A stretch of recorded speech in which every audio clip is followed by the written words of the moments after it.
Well, if we don't have all the slides, I pretty much memorized this by now, so we should be good to go. Once again, my name is Seth Power. I'm the founder and CEO of Tribly, and we are building a direct-to-consumer SaaS platform for the modern music industry. And we're on a mission to empower artists with direct-to-consumer tools to build superfans. So, as Anna mentioned, I've been working in the industry now for about 10 years as an artist on the creative side. As a result of that, I am in very close proximity to the problems and the challenges that modern artists face, not just artists, but their management teams, labels, distributors, and all of the cultural trends that are happening right now in the industry.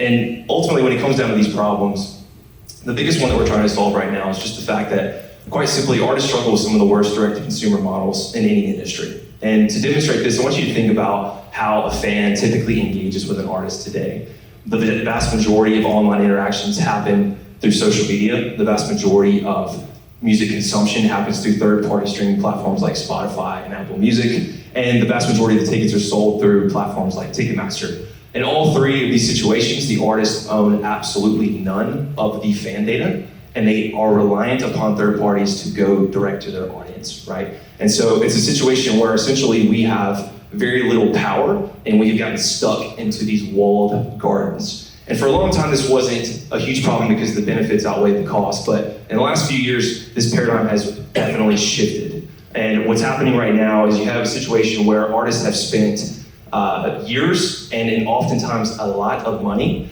to build audiences on platforms like social media, only to end up in a situation where they can reach 5 to 10% of that audience with any given post, right? So when you're trying to announce new music, new merchandise, new tour dates, and you cannot reach your audience, obviously this is a huge critical problem, right? And so the reason that we're stuck in this, again, is because there is no way to circumnavigate these situations. We cannot, if we leave Instagram or TikTok or Facebook, wherever it is, we lose all of those people. And that's because we don't own the data.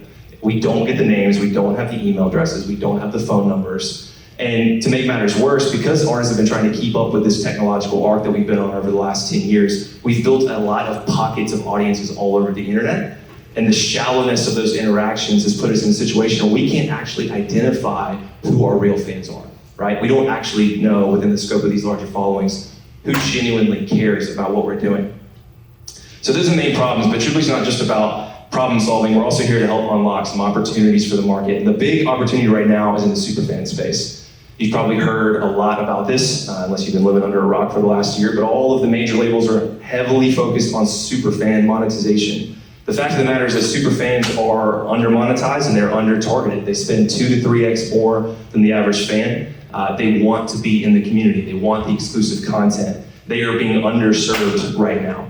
On top of that, direct-to-consumer music sales are soaring right now in the industry, 20% compound annual growth rate. UMG's direct-to-consumer business grew by 33% in the last year.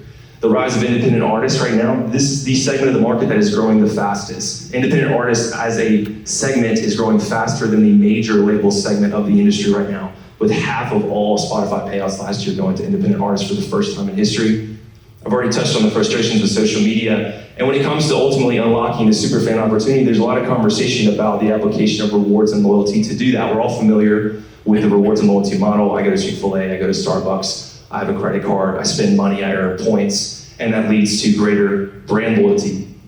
This is something that a lot of people are really interested in for the music industry, right? To create a higher return on fandom. And this is an opportunity that we're tackling with Tribly as well. So our solution, again, we are a SaaS platform, okay? So an artist comes to Tribly and they create an account, and when they do so, they build out their own broadcast channel.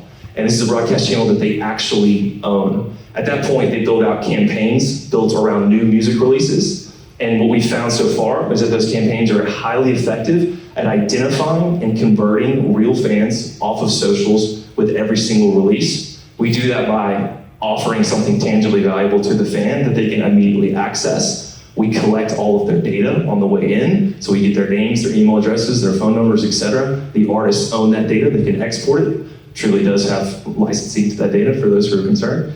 At that point, every single time that an artist announces new music, new merchandise, new tour dates, we activate 100% of that audience. We use automatic email notifications. We're expanding into SMS notifications. We're also expanding into Apple Wallet notifications. So we'll have 3 points of contact in 2025 to let people know when big things are happening. And all this is ultimately leading towards the quantification of all of these interactions to be able to say, you as a fan, if you are streaming this artist and you are attending shows, if you are buying merch and you are engaging in the community, have earned your way into the upper echelons and actually get a real experiential and financial return on that, which is just completely and totally unavailable right now in the current ecosystem.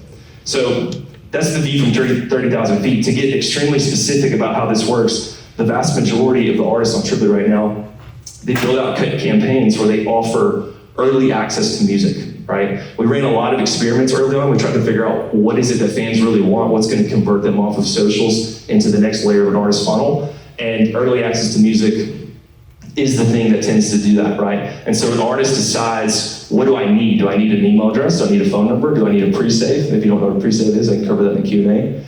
And then they determine what it is that they need and how the fan is going to unlock it. The fan can then, typically at that point, the artist goes to social media and says, hey, everybody, I got a song that comes out in 2 months, but if you click this link and you sign up today, you can get it for free.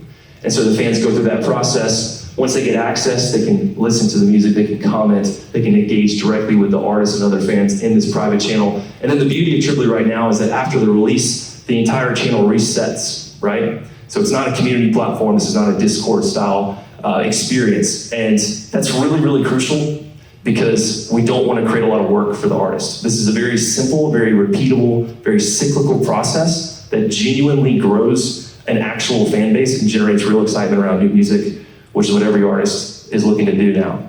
So, like I mentioned, we do have a product in the market right now. We launched end of March, beginning of April with a closed beta. We brought on up to 50 artists in that period, and we ran a lot of experiments. We wanted to figure out how to really tailor our product and our marketing.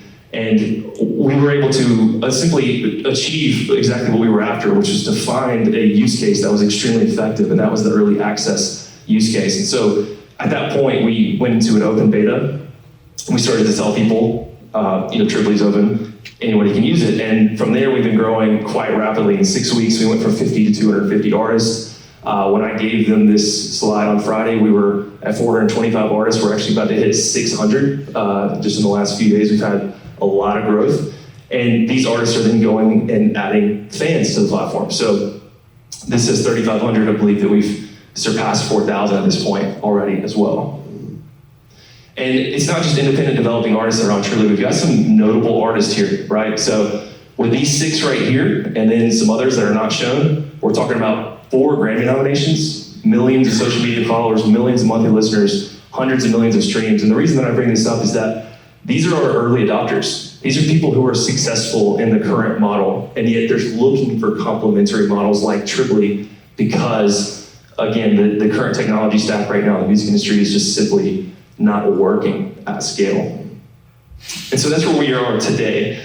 For us, the next big thing is we're rolling out our first revenue stream this week, actually. And I mentioned that fans are getting early access to music. Now they're gonna have the ability to purchase that music direct from the artist. We'll be facilitating music pre-sales, which you've heard of pre-orders, but this is different. These pre-sales give you the music immediately. They don't make you wait until release day. There's only one other company that's doing this. By moving to the pre-release portion, you're not competing with Spotify or Apple, you're not competing with Google or Amazon. There's a kind of a wide open ocean there right now. And the other company in the space is doing quite well with it. In Q1 of next year, we're launching our second revenue stream in the form of subscription. So the artist will pay us to use the platform, right? The more you pay, the more advanced features you get.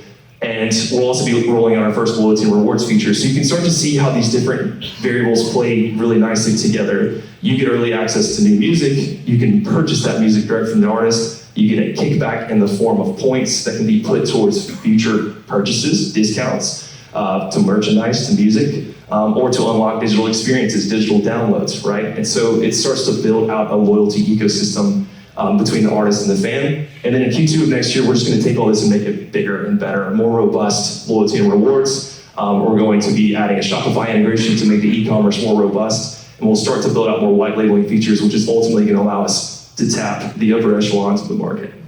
So again, our business model revolves around these two revenue streams, right? We've got transactional revenue, we're facilitating e-commerce, so we take 15% of those sales. We are gonna have a free tier for the subscription, and for those, we're gonna take 30% of sales, right? So the idea is that the more money you pay us on a monthly basis, the more you save on transactional fees. As far as markets, like I said, we're focused on independent artists, we're focused on superfans. There are 12 million independent artists globally. The superfan market is about 15 to 20% of all music listeners. Goldman Sachs identified a $4.2 billion untapped revenue potential in this superfan market. So no one, again, has really been able to figure this out or scratch this itch yet. Now, when we look at artists that are really that are really building actual careers, actual direct-to-consumer businesses, that serviceable available market goes down to about 2.5 to 3.5 million artists globally. Our goal over the next 2 to 3 years is to capture 1 to 3% of that market. That's a minimum of 25,000 artists and as many as 75,000 artists on the platform by 2027, which with our business model gives us the potential to create $4.5 million in annual recurring revenue in the next 3 years. And so you can see these numbers here. Now, what's interesting about these numbers is that we've been running some ad testing, and those tests are going exceptionally well. Our last ad test, we are paying $6.31 per signup, right? And so that's high above the average. And now that we have this hard data, it makes it a lot easier to start building out what this looks like from a scaling perspective. We know how much money we want to spend over the next 3 years on marketing. We know how effective we can be at converting these artists into the platform with those marketing dollars, and we are building towards being able to prove out that positive CLV. As far as the core team is led by myself, again, I'm the founder and CEO. I've been in the industry for about 10 years. And Ben Hubbard is our Chief Technology Officer. He leads a team of 2 full-time developers for us and 1 quality assurance professional. Rob Avalo is our Chief Advisor and, dare I say, fractional CMO. Rob's the head of Music US at OpenStage. They work with Ed Sheeran, Lana Del Rey, Louis Capaldi, Oasis. Y'all might have heard of some of these artists. Rob also was offered the job of head of Music US at TikTok this year, and he turned it down because his passion is about building these direct-to-consumer business models for the industry. And then Madison Birch is our lead sales rep and digital marketer. She's a great asset on the team and helping us build out our sales pipeline. Competitively, we brush shoulders with about 13 different companies, depending on how you look at it, from data capture and messaging, direct-to-consumer e-commerce, and loyalty and rewards. Now, the nice thing about where we're going is that we are trending more and more towards that loyalty and rewards section. And so our competition will get thinner at that point, and it will be in direct competition with Even and Fave. In order to achieve this next round of growth, we are raising a round right now. We're raising $300,000. The goal of that round is to be able to get to cash flow positive by September of next year. We do believe that we can achieve that. And obviously we're growing pretty rapidly right now, so we want to keep throwing gas on that fire and accelerate that growth. And from an exit strategy perspective, I do think that an acquisition in the next 5 to 7 years is highly likely. We've actually already been approached by a company in the space who's expressed interest in this, even though we've only been in the market for about 7 months now. So a lot of people are waiting to see who's going to win in this space. Nobody has really stuck their neck out and proven themselves yet. Tribly's at the front of that wave, and we're excited about the progress that we've made, and we're excited about the future to come. And that's it. My name is Seth Power, and I'll go ahead and open the floor to questions. Never mind, no questions. If you would like to connect, I'll be around. And if you want to, you can also scan this code and drop your information, and I'll reach out to you at a later time this week. Thank you, everybody.